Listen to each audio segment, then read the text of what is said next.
Gona's Reading Ranch. Join us weekly for reading adventures around the farm. And don't forget, go to our website and subscribe to our channel. See you soon. Hi friends, welcome to Gona's Reading Ranch. We are so glad you joined us today. We're going to read another fun book today, and guess what it's about? It's about a silly owl. So when we read this book, we're going to figure out if he's silly or if he is wise, because the name of the book is Wise Up, Silly Owl. So let's find out. Wise Up, Silly Owl, story by Steve Metzger, illustrated by Hans Wilhelm. It was late afternoon in the great woods when Spotty the Owl woke up. "Whee!" Spotty yelled as he flew out the window and soared into the sky. He twirled around 10 times, landed on a tree, and did a bouncy dance. All at once he heard a familiar voice. "Spotty, it's time for your lesson." It was his father, the old wise owl. All at once he heard a familiar voice. "Spotty, it's time for your lesson." It was his father, the wise old owl. "I don't want to go home," Spotty thought, "but I guess I have to." He flew through the window and found his father waiting for him. "Let's begin," his father said. "Today's lesson will be birds of a feather flock together." As his father lectured, Spotty slid off his chair and stood on his head. Then he made silly faces. "Spotty," Father Owl said angrily, "you are not listening. How are you going to become a wise owl and help the forest animals?" "But I don't want to be wise," Spotty answered. "I just want to be silly." His ancestors were horrified. Just then a blue jay flew in through the window with a note. Father Owl turned to Spotty. "Oh dear, I have to help your Aunt Evelyn fix her leaky roof. While I'm away, you're in charge." Spotty nodded. "Try to remember some of what I taught you," Father Owl said as he took off.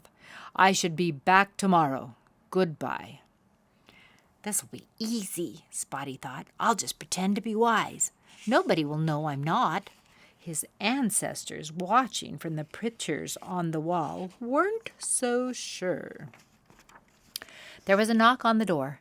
"Come in," Spotty called out. "Are you the wise old owl?" Susie Squirrel asked. "No, that's my father," Spotty responded. "He had to go away. How can I help you?"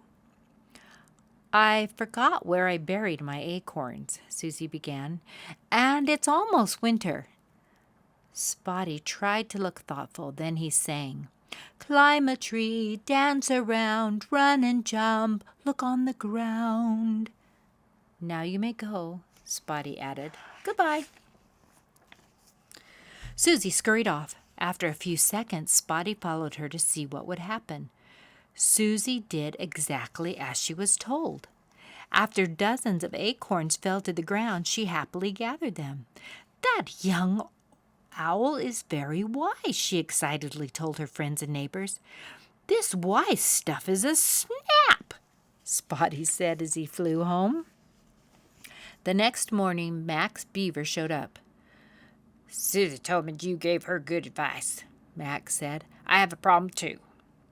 "What is it?" Spotty asked. "Every time I build a dam, it falls apart," Max explained. "What should I do?"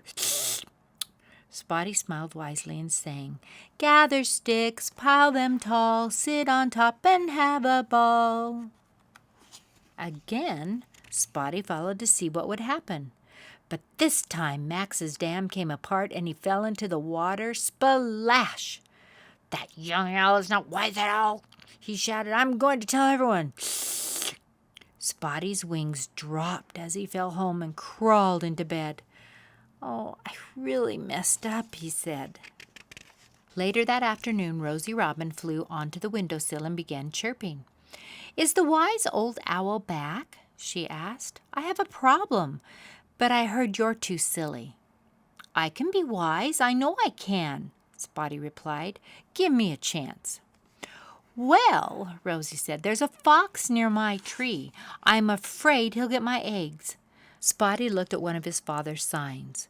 "Birds of a feather flock together." "I've got it! Then he sang, call your friends from far and near, they'll make that mean fox disappear. I don't think that will work, Rosie said, but I've got to try something.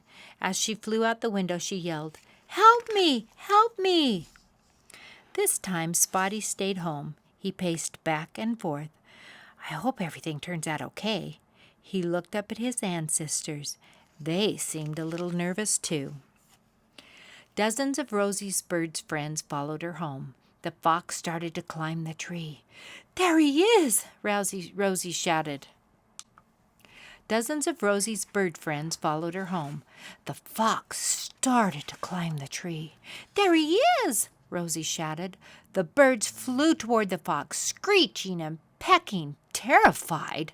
The fox scampered away. We did it, one of the robins exclaimed. We got rid of the fox. Yes, Rosie said, thanks to Spotty's good advice.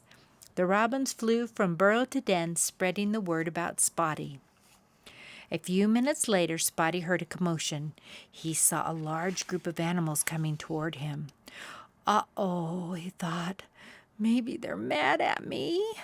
Hooray for Spotty, Rosie chirped. You saved the day. What? Spotty exclaimed. You helped Rosie scare the fox away, Susie Squirrel added, and she told us all about it. Let's have a party for Spotty, the wise young owl, Rosie said. I love parties, Spotty said with a big smile. The forest animals were dancing to the music of the rocking rabbits when the wise old owl came home. What's going on? He asked. We're having a party, Rosie said. Your son's wise words helped me save my eggs from the fox. Hooray for Spotty! The other animals cheered. Even Max Beaver joined in. Wise old owl put his wing around Spotty and smiled. I'm very proud of you. Then he sang, let's celebrate, it's no surprise, I have a son who's very wise. The end. What a wise, silly old owl. He made his dad proud. And I bet you make your parents proud all the time. See you next time.